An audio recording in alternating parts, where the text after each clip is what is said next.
शांति। अज मिठा मिठा श्री बाबा ब्रह्माचंद प्यारा चवंता मीठे मीठे बच्चे सभिन का पहिरियों बाबा कहिड़ी सावधानी ॾींदा आहिनि कि परमात्मा बाप केसां हाणे ॻाल्हाए तो कंहिंखे ज्ञान जी ॻाल्हि ॿुधाए तो आत्मा जो पीउ परमात्मा खे समझ ॾींदो आहे न।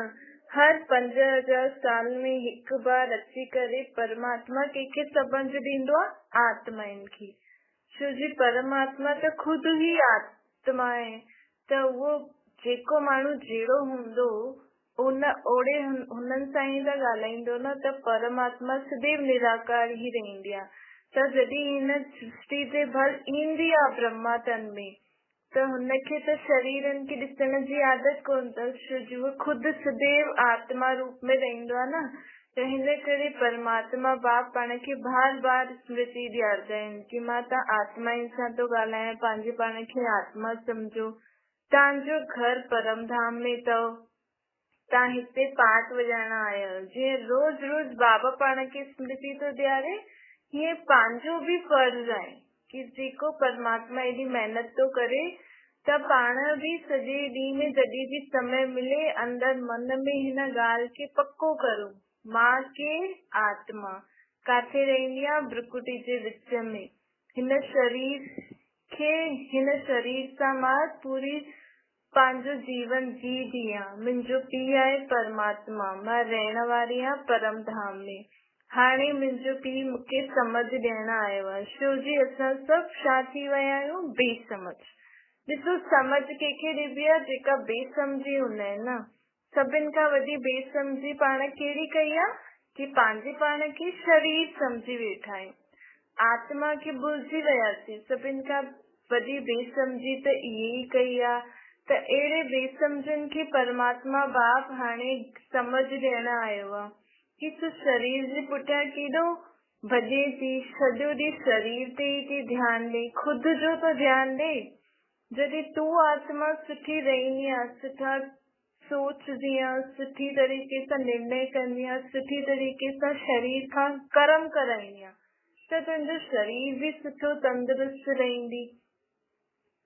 जीवन में दुख सुख ईंदो आहे, शरीर जे कारण न ईंदो आहे। कंहिंजे कारण ईंदो आहे? आत्मा जेका शरीर सां कर्म थी कराए न, हुन जे कारण ईंदो आहे। आत्मा में जेकी समझ न रही अथसि, आत्मा बिना समझ सां सभु कर्म कंदी आहे, त हुन खां पोइ दुख कंहिंखे मिलंदो आहे? शरीर खे। लेकिन आत्मा बि त महसूस कंदी आहे न। हिन करे पाण सभु कंहिंखे चईंदा आहियूं न, कहिड़ो बेसमझी जो कमु था करो, समझ में तव्हांखे नथी अचे छा, तव्हां छा था करो? त इहो शरीर कमु नथो करे, उहो केर थी कराए? आत्मा। हिन करे हाणे आत्माउनि खे परमात्मा बाप समझ ॾियण आयो आहे। हुन में बि मुख्य समझ आहे कि पंहिंजे पाण खे आत्मा सम्झो। आत्मा में शक्ति केर भरे सघंदो आहे, हुनखे हुन रूप में यादि करो। असां त तव्हां केॾी सारी भक्ति आदि कयो, हिन सां त आत्मा में शक्ति न भरजंदी न। हाणे आत्माउनि में शक्ति भरण मां आयो आहे त मूंखे निराकार रूप में यादि करो। मां ही आहियां ज्ञान जो सागर, सतगति दाता हिकु मां ई आहियां। ज्ञान अर्थात मां कहिड़ो ज्ञान ॾींदो आहे? तव्हांखे सुख शांति जो ज्ञान ॾींदो आहे। सर्व जो सदगति दाता अर्थात विश्व में सर्व आत्माउनि जो सदगति दाता। त कोई बि धर्म वारा, कोई भी जेका गुरु आदि आहिनि, हुनखे सर्व जो सदगति दाता न चई सघंदासीं। सर्व मतलब पूरी दुनिया, पूरी धर्म, पूरी जीव जंतु, प्रकृति खे भी सुख शांति ॾियण वारो। त अहिड़ो त सिर्फ़ हिकु ही थी सघंदो आहे, उहो बि निराकार ही थी सघंदो आहे, शरीरधारी न थी सघंदो आहे। छो जी शरीर में ईंदा आहियूं त शरीर सां गॾु त ॾाढा बंधन आहिनि। पहिरियों त पंहिंजी जाति जो, धर्म जो बंधन, पोइ संबंधियुनि जो बंधन, पोइ ॿिया बि अगरि शरीर जी त सॼो ॾींहुं कहिड़ी देखभाल करणी पवंदी आहे, त हिन जे कारण पंहिंजो समय बि ॾाढो हली वेंदो आहे। लेकिन सर्व जी सदगति करण लाइ त पाण खे ॾाढो समय खपे। हिन करे परमात्मा हिन शरीर में ईंदो ई न आहे, चईंदो ही शरीर बि हिकु बंधन आहे। टे टाइम रोटी खाराइनि, सनानु पाणी कराइनि, पोइ हुनखे तैयार कराइनि, हिन में भी तो समय लगदो आहे न। लेकिन परमात्मा त हिन बंधन खां भी छुटल आहे, त हुन वटि त ॾाढो टाइम अथसि, छो जी सर्व जो पिता आहे, सर्व खे सुख शांति ॾियणी अथसि, त हुन वटि त ॾाढो टाइम खपे हुनखे पंहिंजे इहो कमु करण लाइ। पोइ हुनखे ॿिया बि माण्हू खपनि, ॿिया बि आत्मायूं खपनि, छो जो उहो हिकु अकेलो त कुझु बि न करे सघंदो आहे न। हिन करे द्वापर युग खां हुनजी मदद केरु कंदो हुयो? ये अलॻि अलॻि धर्म स्थापक ऐं भक्ति आदि जॾहिं कंदा हुया। भक्ति भी पहिरियों सतो प्रधान हूंदी हुई। सतो प्रधान अर्थात हिक जी भक्ति, जेके अव्यभिचारी कबी आहे। ॾिसो भगत माण्हू भी हूंदा आहिनि न, जेका पुजारी हूंदा आहिनि, उहो भी परमात्मा जा मददगार हूंदा आहिनि, छो जी उहो जॾहिं परमात्मा खे सचे मन सां यादि कंदा त हुन जे ज़रिए मां हिन दुनिया में शक्ति ॾींदो आहे, जंहिं शक्ति खे माण्हू धारण करे पंहिंजे जीवन जो दुख अशांति सां मुक्त थी सघंदा आहिनि। पोइ अॼुकल्ह जेका भी हेॾा गुरु आदि आहिनि, धर्म स्थापक आहिनि, हुन जे ज़रिए भी मां शक्ति ॾींदो आहे त मूंखे शरीर न आहे, लेकिन मूंसां गॾु मददगार ॾाढा आहिनि। ये जेका भी पुजारी आदि आहिनि, पर आहिनि कलयुगी, थोरो समय ही सुबुह सुबुह जो जॾहिं भी समय मिले पंहिंजे नियम अनुसार पूजा पाठ त कंदा आहिनि, माण्हुनि खे सुठी ॻाल्हियूं त ॿुधाईंदा आहिनि, भले ख़ुदि धारण न कंदा आहिनि, लेकिन ॿुधाईंदा त आहिनि त इहे भी मुंहिंजा मददगार थी विया न। त हाणे मुंहिंजा मददगार केरु ठहिया आहिनि? तव्हां ॿार। पहिरियों उहे भगत वारा माण्हू त आहिनि, बिना सम्झ सां मुंहिंजी मदद कंदा आहिनि, लेकिन उनखे सम्झ त कोन अथनि न कि असांखे शक्ति काथां थी मिले। एॾो नियम सां सुबुह जो उथण, भगवान जी भक्ति आदि करण, पाठ आदि करण, मूर्तियुनि खे तैयार आदि करण, हिन जे लाइ भी त नियम प्रमाण करनि था, त हिन जे लाइ भी शक्ति खपे। त हुननि खे मां शक्ति ॾींदो आहियां, छो जी हुननि जे ज़रिए पोइ तव्हांखे मिलंदी आहे। लेकिन उहो थी वियो भक्ति जो पाठ। लेकिन हाणे मां स्वयं आयो आहियां, हाणे मां छा थो ॾियां? समझ, ज्ञान। ज्ञान कहिड़ो? कि तव्हां पहिरियों त दर दर अलॻि अलॻि जॻह ते वञी करे मां तव्हांखे शक्ति ॾींदो हुयमि के न के ज़रिए, छो जी मुंहिंजो हेठि अचण जो पाठ न हुयो।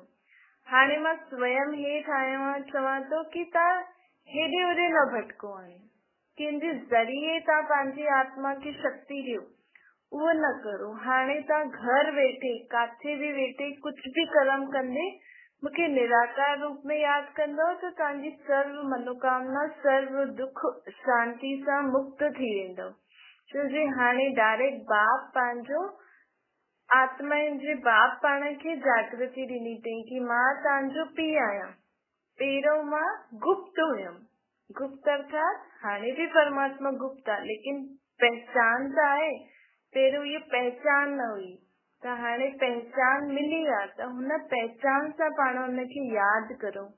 त परमात्मा बाप चवंदा आहिनि कि पुराणी दुनिया ऐं नई दुनिया ॿ दुनिया हूंदियूं आहिनि। हूंदी हिते ई आहे, ये दुनिया पुरानी ठहींदी, ये ई नई ठहींदी। जीअं कोई नयो सामान वठी ईंदासीं त उहो पहिरियों नयो हूंदो, पोइ थोरी देरि खां पोइ पुराणो थी वेंदो न। पोइ हुनखे वापसि नयो ठाहिण लाइ पोइ हुनजी कुझु पाण ठीकु आदि कंदा आहियूं, साफ़ सफ़ाई कंदा आहियूं, पॉलिश आदि कराईंदा आहियूं, रिपेयर कराईंदा आहियूं, त उहो नई थी वेंदी आहे।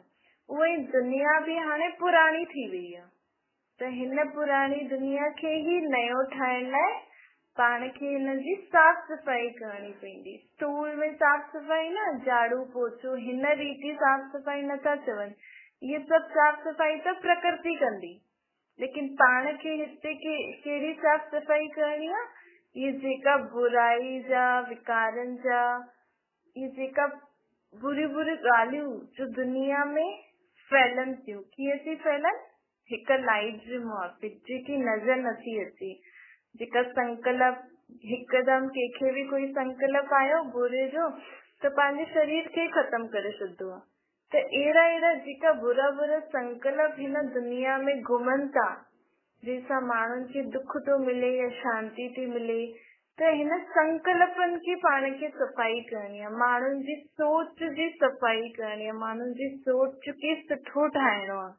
उहो कॾहिं ठाहींदासीं जॾहिं परमात्मा जेको पाण खे सोच ॾे थो, जेकी ॻाल्हियूं पाण खे ॿुधाए थो, उहो जॾहिं आत्मा उन ॻाल्हियुनि खे सोचदी त उन सां छा थींदो, जेकी बुरी सोच हिन दुनिया में फैलियल आहे उहो सभु हटी वेंदी।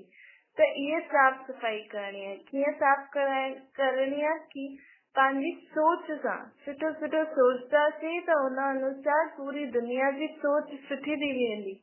पोइ हिन प्रकृति खे साफ़, प्रकृति छा कंदी, जेको भी हिन दुनिया में कचरो आदि आहे उहो प्रकृति साफ़ कंदी। ॾिसो बारिश पईंदी आहे त सॼो कचरो पाणी में वही हली वेंदो आहे, थी वेंदो आहे न साफ़ सफ़ाई।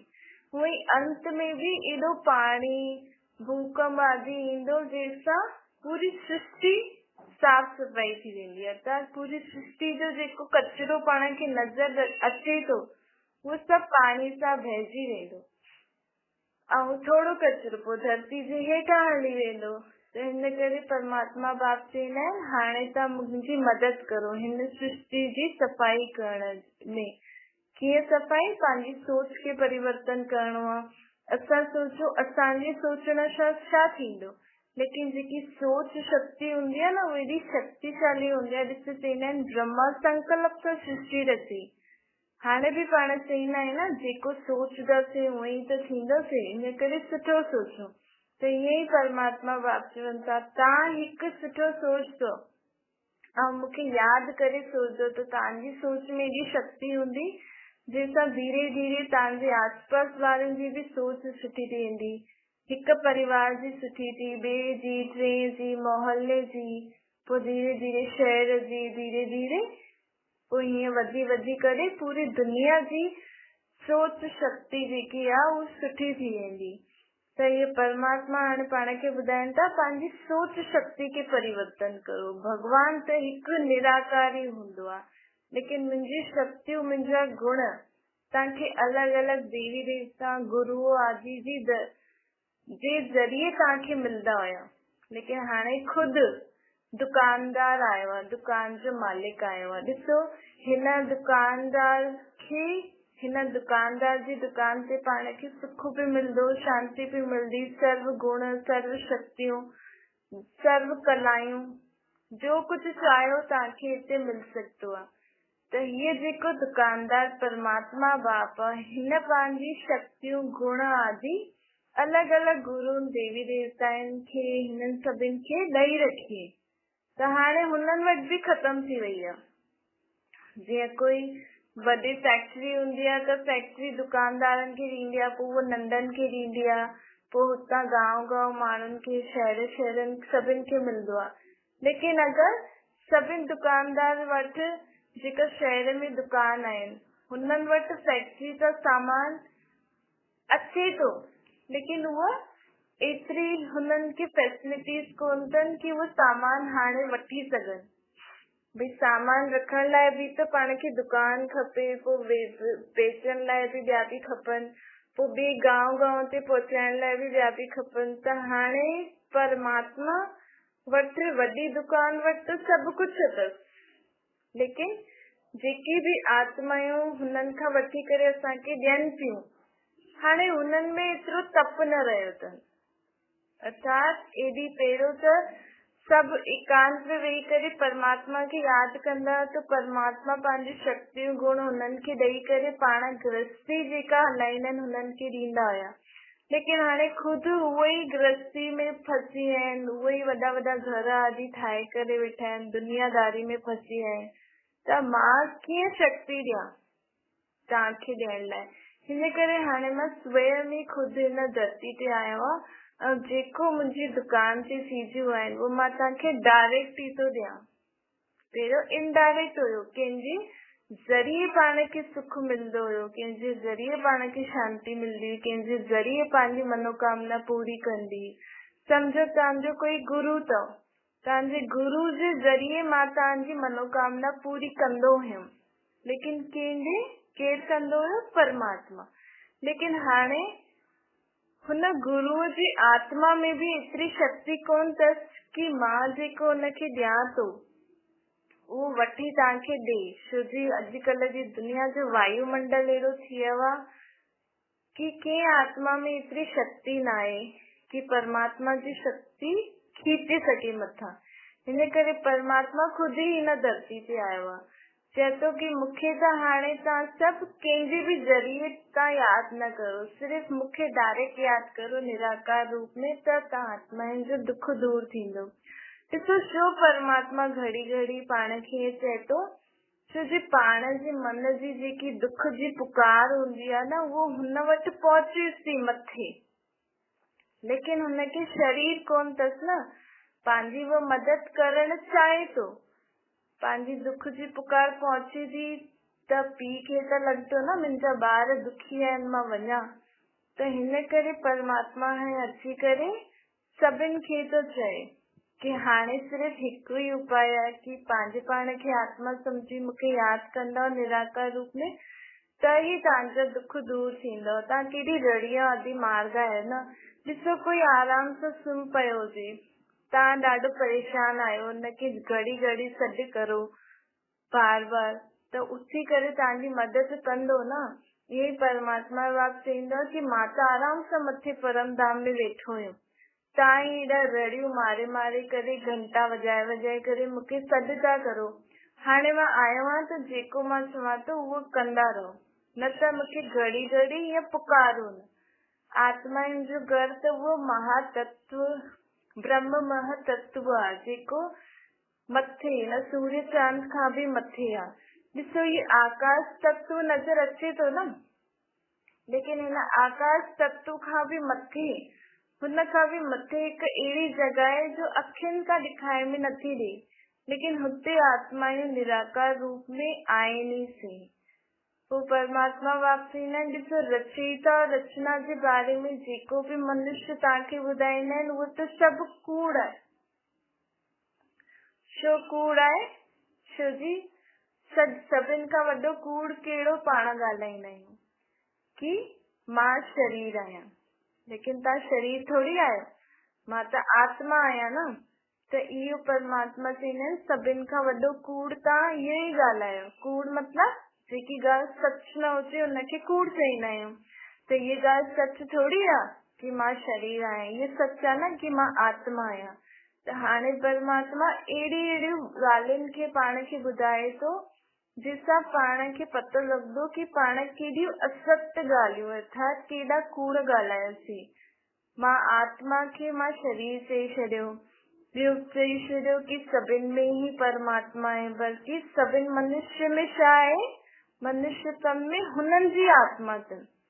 हाणे आत्मा परमात्मा ॾेखारे में निराकार रूप में हिकु जहिड़ा ई थींदा आहिनि, ॾेखारे में ॾींदा आहिनि। हिन जो मतिलबु इहो थोरी कि हुनजे पंहिंजे शरीर में जेकी आत्मा आहे उहो बि परमात्मा आहे। त ॿियो कूड़ इहो कि आत्मा ई परमात्मा आहे।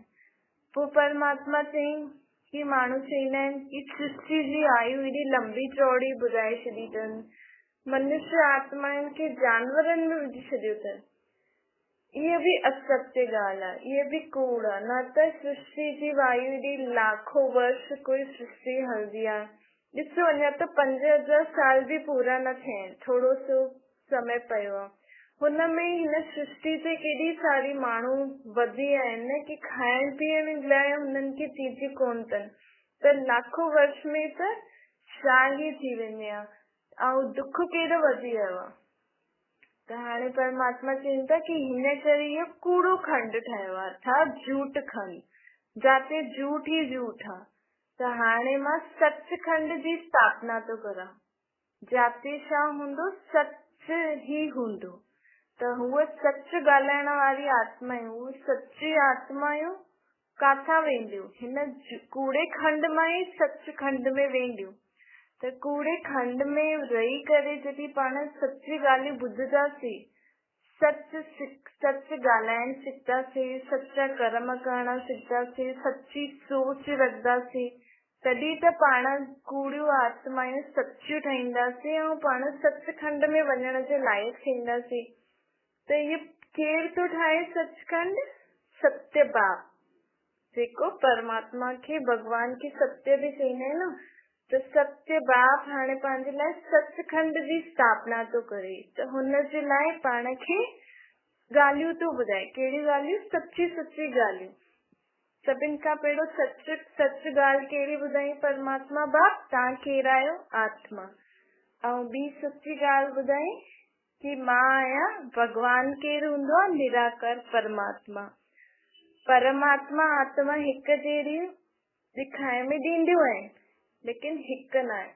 तव्हां सभिनि शरीरनि में पंहिंजी पंहिंजी आत्मा अथव, ऐं मां परमात्मा सदैव अशरीरी मथे रहंदो आहे। टी ॻाल्हि सच्ची परमात्मा छा ॿुधाई? ये सृष्टि 5000 साल में पूरो हिकु कल्प चक्कर काटदी आहे। पोइ हर 5000 साल में जॾहिं सृष्टि पुराणी थी वेंदी आहे त मां हिनखे नयो ठाहिण ईंदो। कल्प लाखों वर्ष जी सृष्टि न हलदी आहे। ॾिसो, घर में हर साल तव्हां दिवाली ते सफ़ाई कंदा आहियो। हिकु ॾींहुं तव्हां हिकु महीनो फिक्स करे रखियो अथई भई हर साल में असां पूरे हिकु बार घर जी सफ़ाई कंदा आहियूं। बाक़ी नंढी मुंढी त कंदा रहंदा आहियो। ईअं हिन सृष्टि जी हिकु बार सफ़ाई थींदी आहे पूरी। कॾहिं? 5000 साल में हिकु बार सफ़ाई थींदी आहे। ऐं बाक़ी जेकी नंढी रीति ते सफ़ाई कंदा आहिनि उहे केरु कंदा आहिनि? तव्हांजा गुरूअ, धर्म स्थापक आदि जो ईंदा आहिनि, वो नंढे रीति सां हिन दुनिया जी सफ़ाई कंदा आहिनि। कीअं कंदा आहिनि?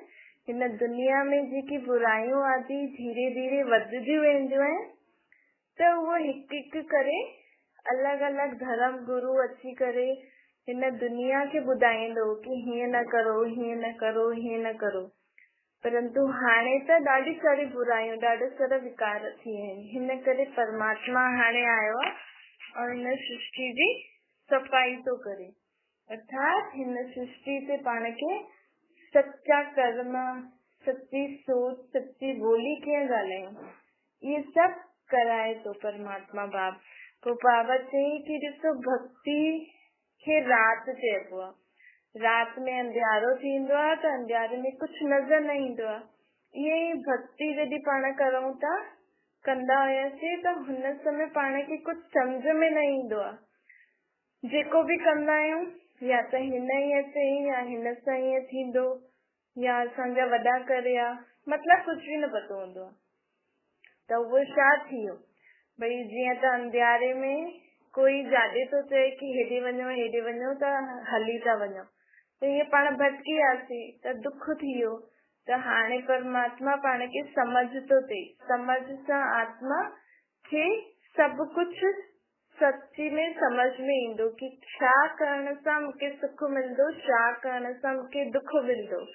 त इहो ज्ञान जेको परमात्मा ॾियनि था, हिन सां आत्मा में सोजरो थो अचे, जंहिंसां आत्मा काथे थी वञे? सत्युगी रूपी सुबुह। सत्य खे सुबुह चइबो आहे, त्रेता खे ॾींहुं चइबो आहे, द्वापर खे शाम चइबी आहे, कलयुग खे राति चइबो। कलयुग अंधेरो राति आहे, हिन करे माण्हू अंधेरे में दुखी आहिनि, भटकी विया आहिनि। हाणे परमात्मा वरी खां असांखे सच्ची ॻाल्हियूं ॿुधाए करे सत्य जी सोजरे में थो वठी वञे।